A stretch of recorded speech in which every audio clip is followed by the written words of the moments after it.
السلام علیکم اسٹوڈنٹس، امید ہے آپ سب خیریت سے ہوں گے۔ آج 17 تاریخ ہے اور آج ہم تاریخ میں باب نمبر 5 سماجی اور ثقافتی ترقی میں اس کی ریڈنگ جو ہے وہ آج سٹارٹ کریں گے، اور اس میں ہم تصوف، اس کے اثرات اور اشاعت اسلام، اس کے علاوہ صوفیہ کرام اور ان کے سلسلوں کے بارے میں جانیں گے۔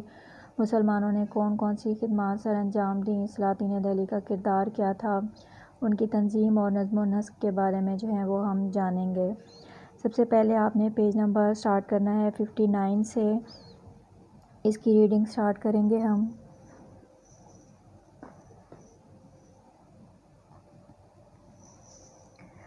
برصغیر پاک و ہند میں تصوف 10ویں صدی عیسوی میں متعارف ہوا۔ بزرگان دین اور صوفیہ کرام غیر مسلموں کو اسلام قبول کرنے کی دعوت دیتے اور ذات پات کی تفریق سے منع کرتے۔ انہوں نے ہندوستان میں لوگوں کو مساوات کا درس دیا اور ادنیٰ ذات کے لوگوں سے محبت اور شفقت کا سلوک کیا۔ برصغیر میں صوفیہ کرام نے اسلام کو پھیلانے میں اہم کردار ادا کیا۔ انہوں نے برصغیر میں کثیر تعداد میں لوگوں کو مسلمان کیا، وہ لوگوں کو راہ ہدایت پر لاتے رہے۔ صوفیہ کرام مسلمانوں کی روحانی زندگی کا مرکز تھے۔ انہوں نے ساری زندگی اسلام کی تبلیغ کے لیے وقف کر دی۔ وہ اخوت، بھائی چارے اور امن کا پیغام دیتے رہے۔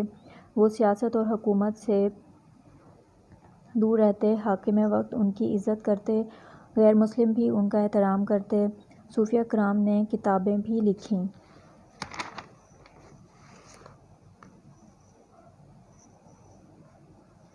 اور درس و تدریس کے فرائض بھی سر انجام دیتے رہے۔ لوگ ان سے فیض حاصل کرتے تھے۔ برصغیر میں صوفیہ کرام کے 4 مقبول سلسلے رائج رہے ہیں، جن کی تفصیل جو ہے وہ درج ذیل ہے۔ یہاں پر آپ نے پینسل سے نشان لگا لینا ہے۔ اس میں ہے ہمارا تفصیلی سوال نمبر 1، برصغیر میں صوفیہ کرام کے 4 مقبول سلسلے۔ یہ ہمارا تفصیلی سوال نمبر 1 ہے۔ برصغیر میں صوفیہ کرام کے 4 مشہور سلسلوں کے بارے میں آپ کیا جانتے ہیں؟ یہ تفصیلی سوال نمبر یہاں سے ہمارا سٹارٹ ہوگا۔ برصغیر میں صوفیہ کرام کے 4 مقبول سلسلے رائج رہے ہیں، جن کی تفصیل درج ذیل ہے۔ چشتیہ سلسلہ، اس سلسلے کے سب سے بڑے بزرگ حضرت معین الدین چشتی تھے۔ انہوں نے اجمیر میں قیام فرمایا۔ دیگر صوفیہ کرام میں فرید الدین گنج شکر رحمۃ اللہ علیہ، حضرت بختیار کاکی اور نظام الدین اولیاء مشہور ہیں۔ نمبر 2 پر ہے سہروردیہ سلسلہ۔ اس سلسلہ کے بانی شہاب الدین سہروردی تھے۔ برصغیر میں اس سلسلے کے سب سے بڑے بزرگ حضرت بہاؤالدین ذکریہ ملتانی تھے۔ تیسرے نمبر پر نقشبندیہ سلسلہ ہے۔ اس سلسلہ کی ابتدا حضرت بایزید بسطامی سے ہوئی، تاہم برصغیر میں اس سلسلہ کی آمد حضرت خواجہ باقی باللہ سے ہوئی۔ انہوں نے دہلی میں قیام فرمایا۔ قادریہ سلسلہ، اس سلسلہ کے عظیم بزرگ حضرت عبدالقادر جیلانی تھے، جو بغداد میں مقیم تھے۔ یہاں تک ہے ہمارا تفصیلی سوال نمبر 1۔ یہاں پر آپ نے نشان لگا لینا ہے اور اس کو بہت اچھی طرح سے آپ نے یاد کرنا ہے۔ مختلف سلسلوں سے وابستہ بزرگان دین اور اولیاء نے برصغیر کو اشاعت اسلام کے لیے اپنا مرکز بنایا۔ ان بزرگان دین میں چند قابل ذکر نام درج ذیل ہیں۔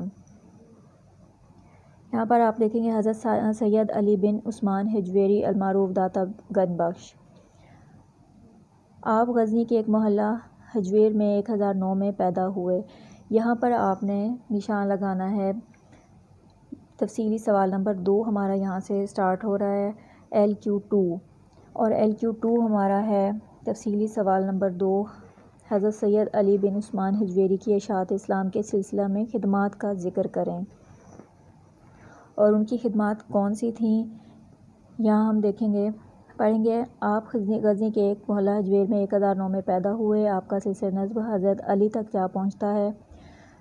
گنج بخش جو تھا وہ آپ کا لقب تھا۔ آپ کا گھر علم و فضل اور روحانیت کا مرکز تھا۔ آپ نے 4 سال کی عمر میں اسلامی تعلیم حاصل کرنا شروع کی۔ آپ نے افغانستان، وسط ایشیا اور عرب کے مختلف شہروں سے علمی فیض حاصل کیا۔ آپ نے اپنی کتاب کشف المجموع میں لکھا، میں نے خراسان میں 300 علماء سے ملاقاتیں کی۔ آپ نے خصوصی طور پر شیخ ابوالقاسم کا بڑے ادب سے ذکر کیا ہے۔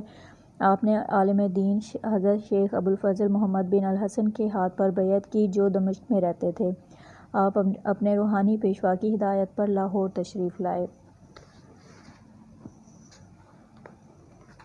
آپ کی تعلیمات سے متاثر ہو کر بے شمار لوگوں نے اسلام قبول کیا۔ آپ نے متعدد کتابیں یعنی بے شمار کتابیں لکھی، لیکن کشف المجوب کو بڑی شہرت حاصل ہوئی۔ یہ کتاب فارسی زبان میں لکھی گئی جو طلباء کے لیے مرشد کا درجہ رکھتی ہے۔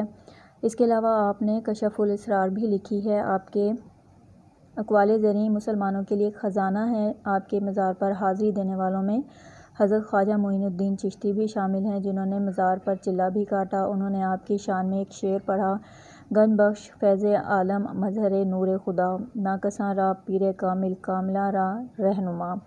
آپ نے 1072 میں وفات پائی اور لاہور میں بھاٹی گیٹ کے باہر دفن ہوئے۔ یہاں تک ہے ہمارا تفصیلی سوال نمبر 2 LQ1 LQ2 LQ2 کا آپ نے یہاں پر نشان لگا لینا ہے۔ اس کے بعد ہے حضرت خواجہ معین الدین چشتی اجمیری۔ حضرت خواجہ معین الدین چشتی 1142 میں سیستان کے ایک قصبہ سنجر میں پیدا ہوئے۔ آپ کے والد کا نام سید غیاث الدین ہے۔ آپ نے خراسان سے تعلیم حاصل کی۔ آپ نے سمرقند سے قرآن مجید حفظ کیا۔ اس کے بعد آپ عراق چلے گئے۔ آپ نے مختلف اسلامی ممالک کے دورے کیے۔ آپ واپسی پر لاہور پہنچے اور سید علی حجویری کے مزار پر حاضری دی۔ اس کے بعد آپ ملتان چلے گئے۔ آپ ملتان سے اجمیر تشریف لے گئے۔ آپ نے یہاں اسلام کی اشاعت کا کام بھرپور طریقے سے کیا۔ آپ کو سلطان الہند اور غریب نواز کے جیسے القاب سے یاد کیا جاتا ہے۔